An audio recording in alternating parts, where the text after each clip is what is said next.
Shalom. Salam sejahtera dalam kasih Tuhan kita Yesus Kristus, dan salam jumpa bagi Bapak Ibu sekalian, di mana saja Bapak Ibu berada, khususnya warga jemaat GKI Bethlehem Kuala Kencana. Kepada Bapak Ibu yang sudah bergabung di ibadah live streaming, kiranya kesetiaan beribadah kepada Tuhan merupakan ungkapan syukur nyata melalui kehidupan persekutuan jemaat dan menjadi berkat bagi kita dan sesama. Untuk memulai ibadah kita hari ini, saya menjemput Bapak Ibu untuk bangkit berdiri dan kita menyanyi dari Mazmur 122 ayat 1 dan 2, Bersukacita hatiku.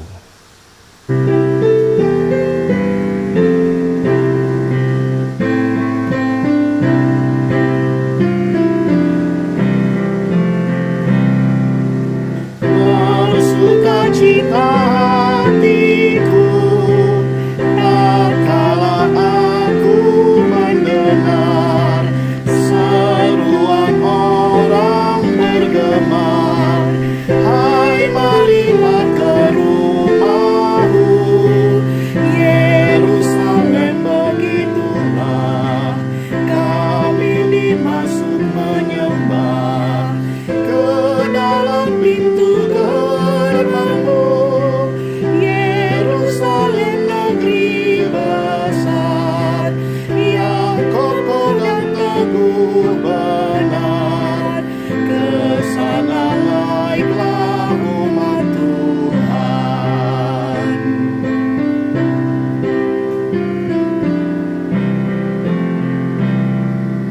Segala suku menyembah menurut yang difirmankan, sedang segala nyanyian memuji nama Tuhannya.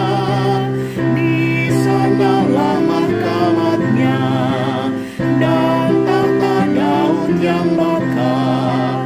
Hai, doakan Yerusalem, kiranya bersejahtera pendudukmu dan amanlah yang mengasihi kota Tuhan.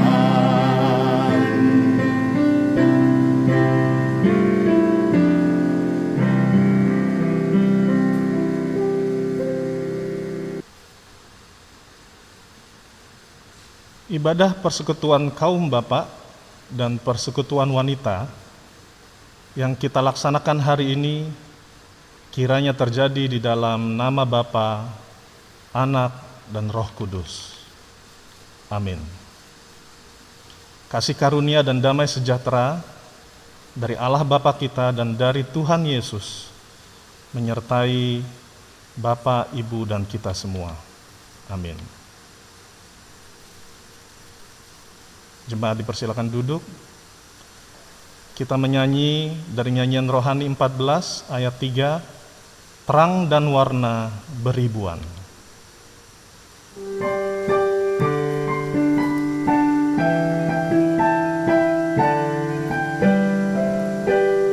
Terang dan warna beribuan menyilaukan indahmu, yang menghibur sekalian yang khawatir mengeluh. Atas sayap kesukaan kami pun kau naikkanlah, jauh di atas kedugaan, ke terang-Mu yang cerah.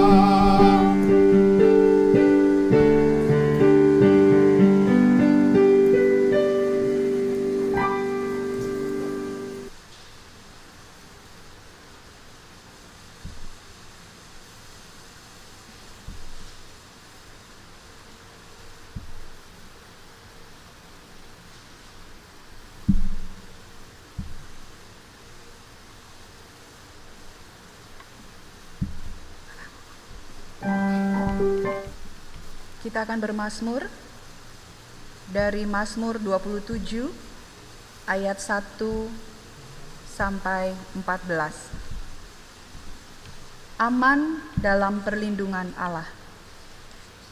Dari Daud. Tuhan adalah terangku dan keselamatanku, kepada siapakah aku harus takut? Tuhan adalah benteng hidupku, terhadap siapakah aku harus gemetar? Ketika penjahat-penjahat menyerang aku untuk memakan dagingku, yakni semua lawanku dan musuhku, mereka sendirilah yang tergelincir dan jatuh. Sekalipun tentara berkemah mengepung aku, tidak takut hatiku.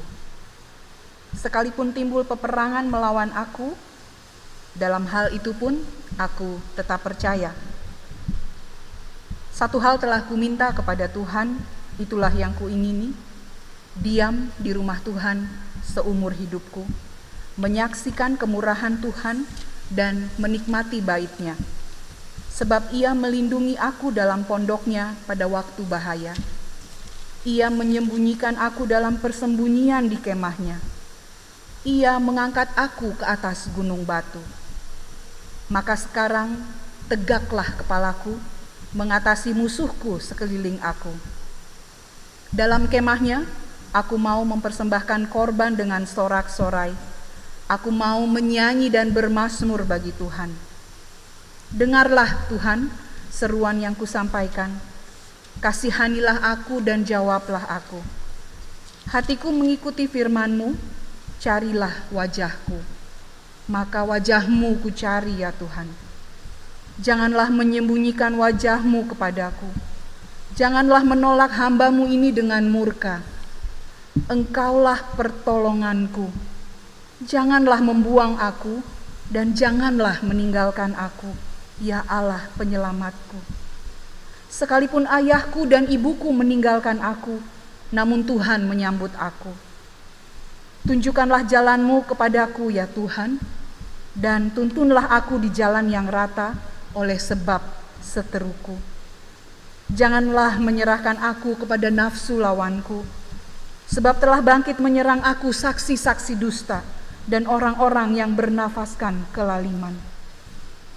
Sesungguhnya, aku percaya akan melihat kebaikan Tuhan di negeri orang-orang yang hidup. Nantikanlah Tuhan, kuatkanlah dan teguhkanlah hatimu. Ya, nantikanlah Tuhan.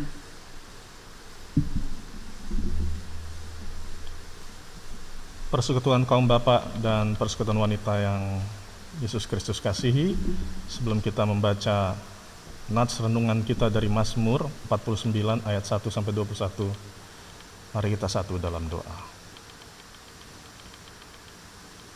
Allah Bapa di surga, yang atas perkenanannya mengizinkan kami beribadah pada hari ini, persekutuan kaum bapak dan persekutuan wanita GKI Bethlehem Kuala Kencana, biarlah kami datang ke hadirat-Mu dengan penuh rendah hati dan tahu bahwa kami ini anak-anak-Mu yang Engkau anggap sebagai biji mata-Mu. Dari segala kekotoran dan kesalahan kami yang kami lakukan sepanjang hari, kami minta ampun supaya Engkau layakkan kami dekat dengan-Mu Tuhan, mendengarkan firman-Mu dan mengerti apa yang mau Engkau sampaikan. Beri hati kami yang penuh dengan Roh Kudus, beri hati hamba juga penuh dengan Roh Kudus, sehingga kata-kata yang keluar adalah kata-kata yang keluar dari firman Tuhan. Di dalam nama anak-Mu Yesus Kristus, kami membaca firman-Mu. Amin. Mazmur 49 ayat 1 sampai 21. Kebahagiaan yang sia-sia. Untuk pemimpin biduan dari Bani Korah, Mazmur. Dengarlah, hai bangsa-bangsa sekalian. Pasanglah telinga, hai semua penduduk dunia, baik yang hina maupun yang mulia, baik yang kaya maupun yang miskin bersama-sama. Mulutku akan mengucapkan hikmat, dan yang direnungkan hatiku ialah pengertian. Aku akan menyendengkan telingaku kepada Amsal. Aku mengutarakan peribahasaku dengan bermain kecapi. Mengapa aku takut pada hari-hari celaka, pada waktu aku dikepung oleh kejahatan pengejar-pengejarku, mereka yang percaya akan harta bendanya dan memegahkan diri dengan banyaknya kekayaan mereka, tidak seorang pun dapat membebaskan dirinya atau memberikan tebusan kepada Allah ganti nyawanya. Karena terlalu mahal harga pembebasan nyawanya dan tidak memadai untuk selama-lamanya, supaya ia tetap hidup untuk seterusnya dan tidak melihat lubang kubur. Sungguh, akan dilihatnya orang-orang yang mempunyai hikmat mati. Orang-orang bodoh dan dungu pun binasa bersama-sama dan meninggalkan harta benda mereka untuk orang lain. Kubur mereka ialah rumah mereka untuk selama-lamanya. Tempat kediaman mereka turun-temurun. Mereka menganggap ladang-ladang milik mereka. Tetapi dengan segala kegemilangannya, manusia tidak dapat bertahan. Ia boleh disamakan dengan hewan yang dibinasakan. Inilah jalannya orang-orang yang percaya kepada dirinya sendiri. Ajal orang-orang yang gemar akan perkataannya sendiri. Seperti domba, mereka meluncur ke dalam dunia orang mati, digembalakan oleh maut. Mereka turun langsung ke kubur. Perawakan mereka hancur. Dunia orang mati menjadi tempat kediaman mereka.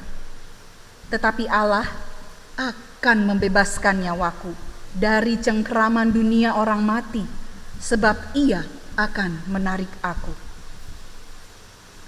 Janganlah takut apabila seseorang menjadi kaya, apabila kemuliaan keluarganya bertambah, sebab pada waktu matinya semuanya itu tidak akan dibawanya serta. Kemuliaannya tidak akan turun mengikuti dia. Sekalipun ia menganggap dirinya berbahagia pada masa hidupnya, sekalipun orang menyanjungnya karena ia berbuat baik terhadap dirinya sendiri, namun ia akan sampai kepada angkatan nenek moyangnya yang tidak akan melihat terang untuk seterusnya. Manusia yang dengan segala kegemilangannya tidak mempunyai pengertian, boleh disamakan dengan hewan yang dibinasakan. Marilah kita memberikan persembahan syukur kita kepada Tuhan Allah dengan menghayati kata-kata firman Tuhan. Dan Kristus telah mati untuk semua orang, supaya mereka yang hidup tidak lagi hidup untuk dirinya sendiri, tetapi untuk Dia yang telah mati dan yang telah dibangkitkan untuk mereka. Kita mengumpulkan persembahan sambil bernyanyi dari nyanyian rohani 132 ayat 1 dan 2.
Shalom, Bapak Ibu Persekutuan Kaum Bapak dan Persekutuan Wanita GKI Bethlehem Kuala Kencana yang Yesus Kristus kasihi.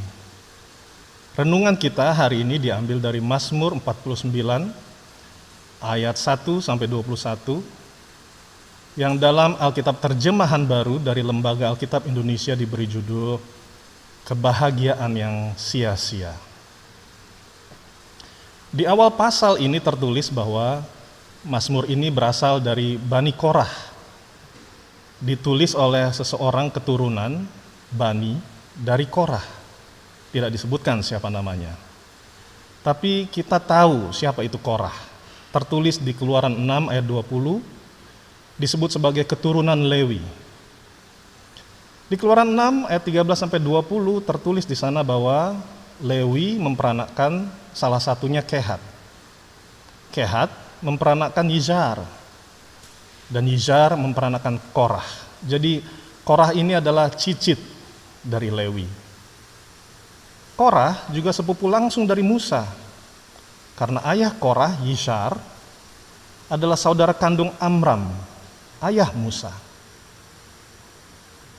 Korah lah yang sempat menjadi pemimpin pemberontakan kepada Musa, sepupunya sendiri, saat bangsa Israel berjalan di padang gurun. Sebagai akibatnya Korah mati, ditelan bumi dan dibakar api. Namun keturunannya tidak, yakni anak-anaknya Asyir, Elkana, dan Abiasaf. Maka Bani atau keturunan Korah adalah sebutan untuk keturunan dari anak-anak Korah ini. Keturunan anak-anak Korah ini yang tidak ikut dalam pemberontakan kemudian berpartisipasi aktif dalam pelayanan di kemah suci. Mereka terutama bertugas di perkemahan Tuhan sebagai penjaga pintu masuk kemah suci, pengolah roti persembahan, serta petugas menyanyikan puji-pujian bagi Tuhan. Tertulis di 2 Tawarikh 20 ayat 19. Boleh jadi Bani Korah mempunyai tugas yang diatur oleh keturunan Lewi sedemikian sehingga mempunyai kedudukan lebih rendah dari tugas keimaman. Ada di Bilangan 16 ayat 1 sampai Bilangan 17 ayat 13. Tugas ini kemudian berlanjut mulai dari zaman Musa di sekitar tahun 1500 sebelum Masehi hingga ke masa Salomo sekitar 500 sebelum Masehi, Yosafat, dan seterusnya. Karena tugas Bani Korah ini salah satunya menjadi penyanyi pujian di bait Allah, maka sejumlah nyanyian pengajaran dan mazmur mereka tercatat sebagai bagian dari kitab Mazmur yang kita kenal sekarang. Ada di pasal 42, 45, 46, 47, 48, 49, 87, dan 88. Jadi sekarang kita tahu, selain dari Daud, banyak juga pasal-pasal Mazmur ditulis oleh keturunan Korah ini. Dan menurut sebuah sumber, Mazmur 49 ini ditulis pada masa bangsa Israel sedang dalam pembuangan di Babel, yakni sekitar tahun 586 hingga 520 sebelum Masehi. Lalu apa kira-kira yang mendasari penyanyi-penyanyi Bani Korah ini menuliskan Mazmur 49? Untuk mencoba mencari latar belakang penulisan ini, saya tertarik untuk mengupas sedikit tentang perayaan-perayaan umat Yahudi, di mana dalam perayaan itu melibatkan pembacaan Mazmur 49 di dalam ritualnya.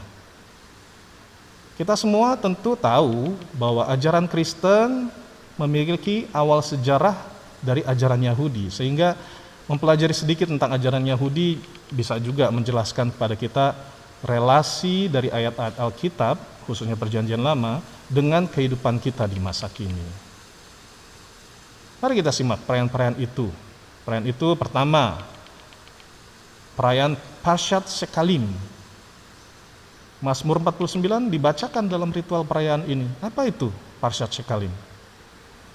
Ini adalah perayaan umat Yahudi di hari Sabat khusus, yakni salah satu Sabat khusus dari 4 Sabat khusus dalam ritual agama Yahudi.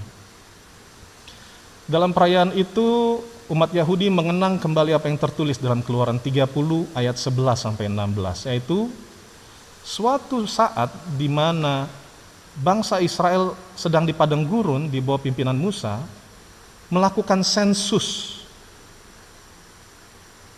dan Tuhan secara spesifik meminta kepada setiap laki-laki yang berusia 20 tahun atau lebih untuk membayar uang tebusan kepada Tuhan supaya laki-laki tersebut tidak terkena bencana. Besar uang tebusan tersebut ditentukan menurut harga yang berlaku di kemah Tuhan. Dan uang tebusan ini menjadi sumbangan khusus buat Tuhan, dipergunakan untuk peribadatan dalam kemah Tuhan waktu itu. Dan sekarang kita bisa lihat kaitan ritual ini dengan Mazmur 49, khususnya ayat ke-8 dan 9. Tidak seorang pun dapat membebaskan dirinya atau memberikan tebusan kepada Allah ganti nyawanya, karena terlalu mahal harga pembebasan nyawanya, dan tidak memadai untuk selama-lamanya. Dari ayat Mazmur yang ditulis Bani Korah ini kita bisa duga bahwa pada masa itu, terutama masa tepat sebelum bangsa Israel dibuang ke Babel, di kalangan umat Yahudi itu sudah banyak praktek di mana orang-orang memegahkan dirinya karena kekayaan hartanya dan mengira kekayaan hartanya itu bisa membayar uang tebusan kepada Allah pada hari perayaan Parshat Shekalim, dengan maksud supaya dirinya tidak kena bencana dan lolos dari maut. Kita lihat di ayat ke-7, mereka yang percaya akan harta bendanya dan memegahkan diri dengan banyaknya kekayaan mereka, dan juga di ayat 10, supaya ia tetap hidup untuk seterusnya dan tidak melihat lubang kubur. Para biduan Bani Korah ini dalam nyanyiannya di ayat ke-11 hingga ke-13 akan menyindir orang-orang yang memegahkan diri karena harta ini, yang merasa bahwa karena mampu bayar uang tebusan ganti nyawa, maka mereka pikir mereka dapat hidup seterusnya dan tidak melihat lubang kubur. Namun kenyataannya adalah mereka pun akan mati. Ayat 11. Bahwa kubur adalah rumah mereka selama-lamanya. Ayat 12. Dan mereka bisa disamakan dengan hewan yang juga mati. Ayat 13. Perayaan yang kedua adalah masa duka yang disebut Shiva. Shiva adalah ritual duka umat Yahudi ketika seorang meninggal. Lamanya 7 hari. Mengikuti ritual yang dilakukan Yusuf yang berkabung selama 7 hari ketika ayahnya Yakub meninggal. Itu ada di Kejadian 50 ayat 10. Dan juga ritual yang Ayub lakukan, berduka selama 7 hari 7 malam. Itu ada di Ayub 2 ayat 13. Selama hari-hari duka tersebut, doa pagi yang disebut dengan syakari dan doa malam yang disebut dengan ma'rif dinaikkan. Dan ayat-ayat Mazmur 49 menjadi bagian dari doa pagi dan doa malam tersebut. Nyanyian Bani Korah dalam Mazmur 49 ini menjadi bagian penting dari doa-doa di mana saat umat Yahudi sedang berduka, kata-kata yang terkandung di dalamnya mengajak semua yang hadir dalam ritual duka tersebut untuk menyadari bahwa akhirnya semua manusia akan meluncur ke dalam dunia orang mati. Perawakannya disebut di Alkitab, maksudnya fisiknya, raganya hancur.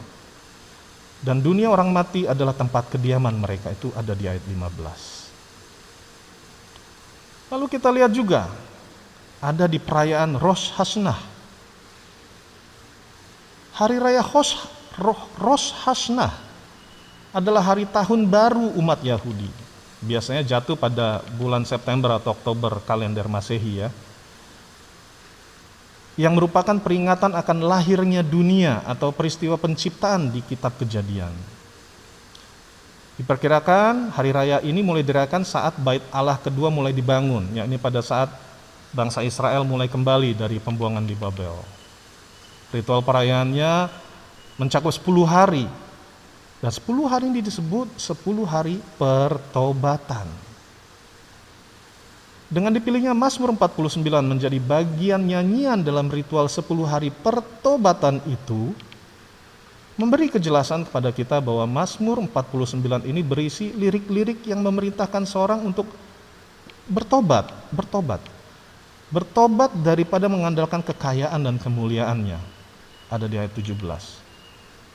Karena meskipun semasa hidup mereka disanjung, ada di ayat 19, atau memiliki kegemilangan, ayat 20, tapi karena tidak punya pengertian, pada akhirnya semua itu tidak akan dibawa serta pada waktu mati, ada di ayat 18. Dan kematiannya bahkan disamakan dengan kematian seekor binatang, ayat 21. Pemazmur mengajarkan bahwa kekayaan adalah akar keruntuhan, dan untuk mengajari bahwa hidup di bumi adalah untuk mengembangkan sisi spiritual dan bersiap untuk alam baka. Ya demikianlah dapat kita tarik saripati dari isi Mazmur 49 ini ditinjau dari ritual-ritual atau perayaan-perayaan umat Yahudi di atas. Poin 1, manusia diperintahkan, saya percaya Alkitab berisi firman yang berupa perintah, bukan ajakan. Manusia diperintahkan untuk tidak mengandalkan kekayaan dan kekuasaan mereka untuk bisa menyogok Tuhan dengan membayar uang tebusan supaya terhindar dari bencana atau maut. Yang kedua, manusia diperintahkan untuk tidak mengandalkan diri sendiri, karena raga ini akan hancur, bahkan hancurnya di jurang maut. Yang ketiga, manusia diperintahkan untuk bertobat. Bertobat tidak lagi mengandalkan kekayaan atau kemuliaan yang sifatnya fana, karena hal-hal ini tidak akan dibawa bersama kita saat kita meninggal. Dan sebutan untuk orang yang tidak mau bertobat adalah orang yang tidak berpengertian, dan ia bisa dianggap sama dengan binatang yang akan dibinasakan. Bagaimana penerapannya di kehidupan kita di zaman sekarang ini? Banyak sekali dalam kehidupan sehari-hari, percakapan sehari-hari, atau dalam kegiatan ala milenial sekarang, kita sebut dengan postingan di medsos sehari-hari, kita mendapati seorang mengatakan bahwa tujuan hidup saya adalah untuk merasa bahagia. Dan apa coba yang menjadi indikator bahagia ini? Jawabannya tidak akan jauh dari 1, kekayaan. Identik dengan uang. Ada istilah-istilah uang, jawaban segalanya, itu yang paling ekstrim. Atau ujung-ujungnya uang. Atau mungkin yang semi gak mau terlihat ekstrim, dia bilang, ya uang bukan segalanya, tapi segalanya butuh uang.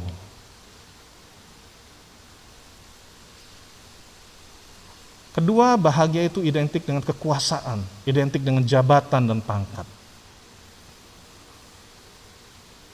Sering kita berdoa untuk, Tuhan kasih saya promosi tahun ini, Tuhan kasih saya jabatan lebih baik, supaya saya bisa menguasai lebih banyak bagian, lebih banyak bawahan, lebih banyak posisi strategis. Bahagia juga diidentikan dengan kemuliaan, dengan rasa dihormati, disukai, disanjung-sanjung. Maka lahirlah kaum sosialita yang kita kenal dengan istilah pansos lah, panjat sosial, atau kelompok pesohor selebrita, atau kelompok anak-anak yang orang tuanya kaya. Dan ada satu lagi, meminjam istilah dunia media sosial, yaitu popularitas. Ini paling sering di kalangan anak muda terutama. Popularitas yang diperkirakan akan otomatis membawa diri kepada kekayaan, kekuasaan, kemuliaan. Misalnya bercita-cita ingin jadi YouTuber, ingin cepat kaya, terus bikin konten yang isinya sembarangan. Membuat postingan-postingan di medsos atau media-media TV yang kontroversi atau hoaks. Atau mungkin saja ada unsur bau esek-eseknya agar terkenal dan disanjung mulia. Dan masih banyak pelintiran dunia digital lainnya. Untuk itu mari kita dengar lagi nyanyian Bani Korah di Mazmur 49 ini. Kebahagiaan yang disebut di atas tadi adalah semu. Tidak bisa membuat saya selamat dari maut, tidak bisa membuat saya utuh secara fisik selamanya, dan tidak bisa juga saya bawa ke liang kubur. Jadi bagaimana untuk mendapatkan kebahagiaan yang tidak sia-sia? Adalah dengan berpegang pada Tuhan yang akan menarik diri kita, menyelamatkan kita, membebaskan nyawa kita dari maut, dari kegelapan, dari kesesatan. Seperti tertulis di ayat 16. Dan juga dari kejahatan yang mau dilakukan orang-orang yang mengepung kita. Tertulis di ayat 6. Ketika Tuhan berkenan kepada kita, itulah bahagia sesungguhnya. Demikianlah perenungan firman Tuhan kita. Tuhan Yesus memberkati.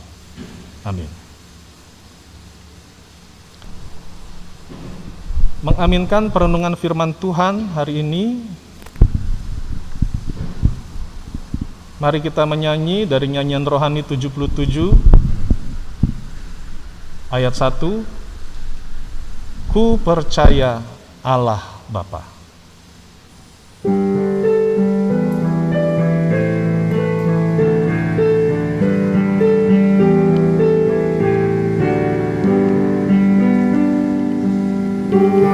Percaya Allah Bapa, Maha Kuasa dan benar, Khalik langit, laut dan bumi, segala dunia besar. Oleh rahmat-Nya ku ada, pengharapanku teguh, karena Bapa menentukan perjalanan hidupku.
Wajah-Mu dan berseru, pertolonganku datang dari-Mu.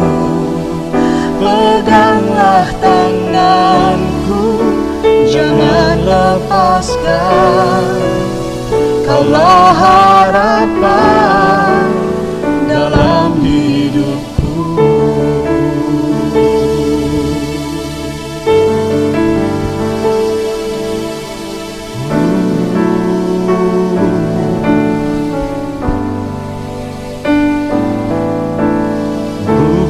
Dengan kekuatanku ku dapat jalani hidupku, tanpa Tuhan yang di sampingku ku tak mampu sendiri.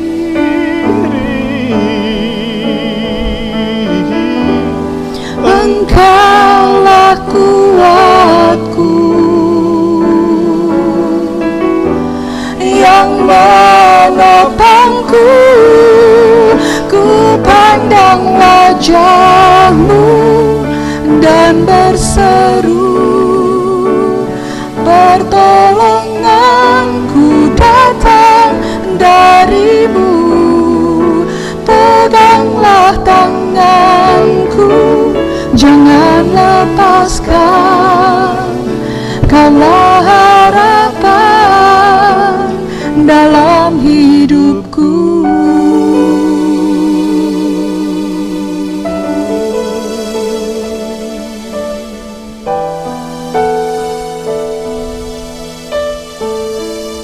Ku pandang wajah-Mu dan berseru, pertolonganku datang dari-Mu.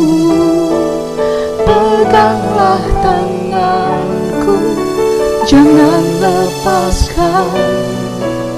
Kaulah harapan dalam hidupku. Ku pandang wajah-Mu dan berseru, pertolonganku datang dari-Mu. Peganglah tanganku, jangan lepaskan. Kaulah harapan dalam hidupku. Kaulah harapan dalam hidupku. Kaulah harapan dalam hidupku.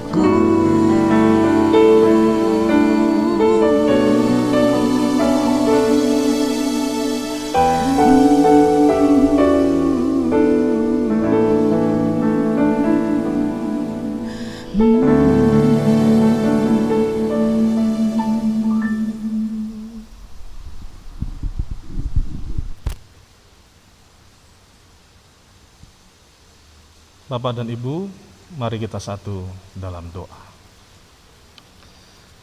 Kami bersyukur Bapa, Engkau sudah menabur firman-Mu di hati kami dari Mazmur 49 yang mengingatkan kami bahwa kami juga pada akhirnya akan mati.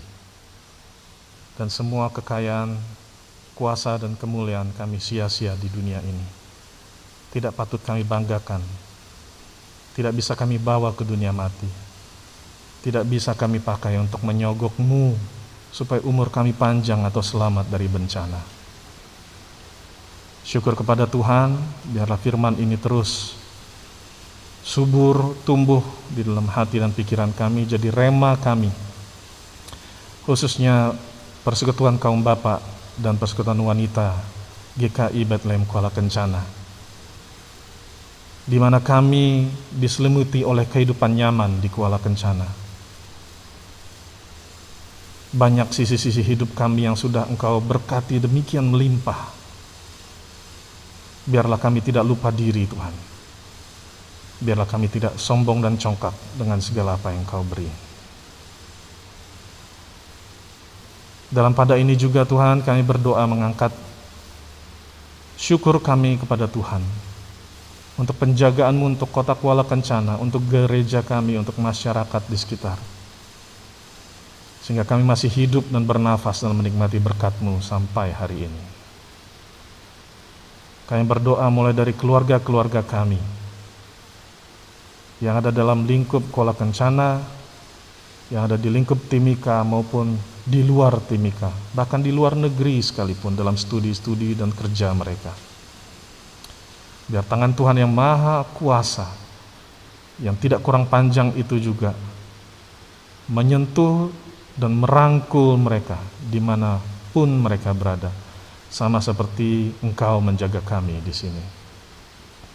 Anak-anak kami yang sekolah jauh, atau istri kami yang terpisah jauh, atau suami kami yang terpisah jauh, saudara-saudara yang terpisah jauh, kami percayakan kepada Tuhan.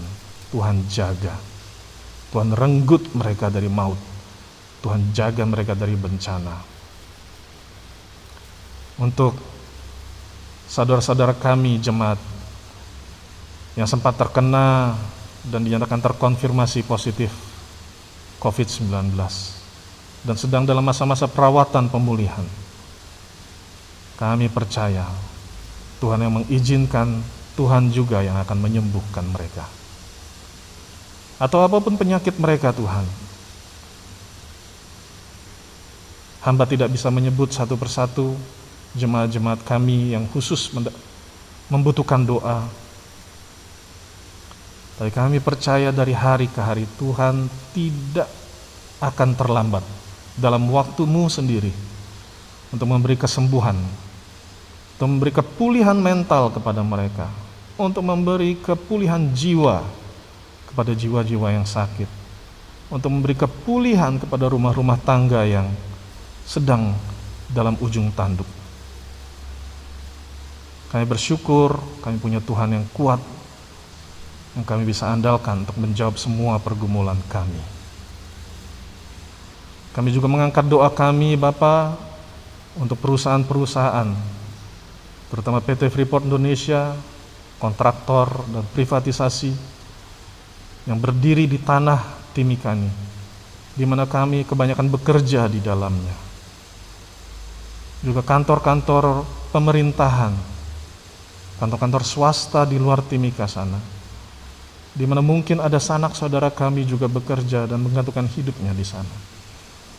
Kami berdoa supaya perusahaan-perusahaan ini adalah wadah-wadah, lembaga-lembaga yang Tuhan sudah pilih dari awalnya, dan Tuhan akan buat orang-orang di dalamnya bekerja takut kepadamu dan membuat keputusan-keputusan, program-program yang berjalan sesuai dengan kehendak-Mu.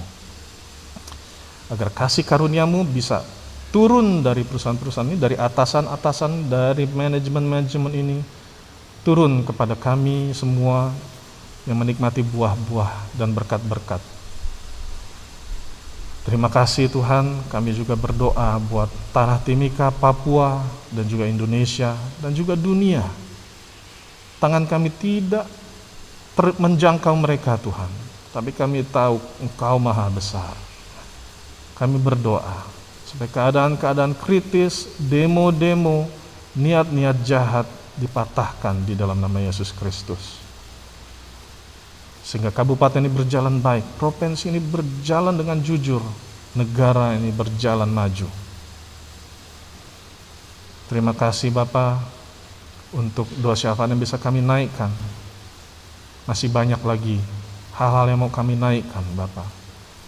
Dan begitu banyak, biarlah roh yang ada pada kami semua mengajari kami untuk berdoa bukan saja dalam saat-saat tertentu, tapi dalam tiap helaan nafas kami. Kami juga berdoa untuk persembahan yang sudah kami berikan. Terima kasih, dari hari ke hari Engkau memberi pemahaman kepada kami bahwa kami bukan menyogok atau menyuap Tuhan dengan memberi persembahan ini, tapi kami mengembalikan kepada Tuhan. Karena Tuhan sudah begitu baik, maka kami memberikan kembali kepadamu. Berkati uang dan rezeki dan persembahan-persembahan yang kami beri dikelola dengan orang-orang yang berhikmat, sehingga menjadi buah yang baik untuk penyebaran kerajaan Allah di bumi ini, untuk pemulihan dan kebangkitan rohani dari semua anak-anak Tuhan di bumi ini. Terima kasih Bapa atas firman, atas kesempatan berdoa, atas puji-pujian bisa kami naikkan, menyambut hari-hari ke depan lagi. Kami semua, kaum Bapa dan kaum Ibu, menyatukan doa ini di dalam nama anak-Mu Yesus Kristus. Haleluya. Amin. Persekutuan kaum Bapa dan Persekutuan Wanita GKI Bethlehem Kuala Kencana, dengan demikian ibadah kita sudah selesai. Mari kita pulang membawa berkat, membagikan berkat ini kepada seluruh keluarga kita yang ada di rumah maupun di segala tempat. Kiranya Tuhan menyertai persekutuan kaum Bapa dan persekutuan wanita dan seluruh keluarga kita dengan kasih karunia Tuhan yang diberikan oleh Allah Bapa melalui putranya Yesus Kristus dan penyertaan Roh Kudus.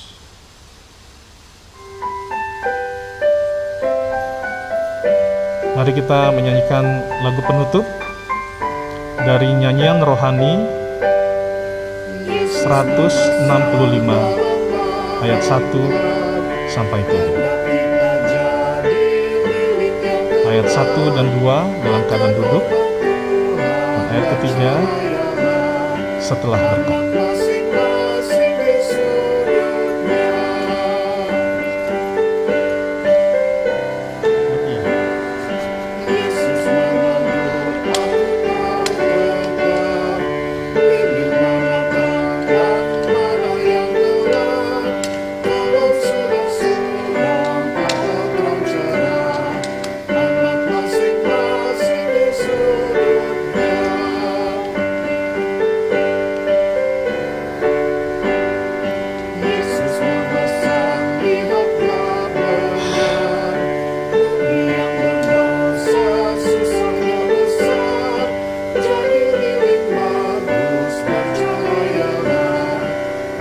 masing-masing di surga.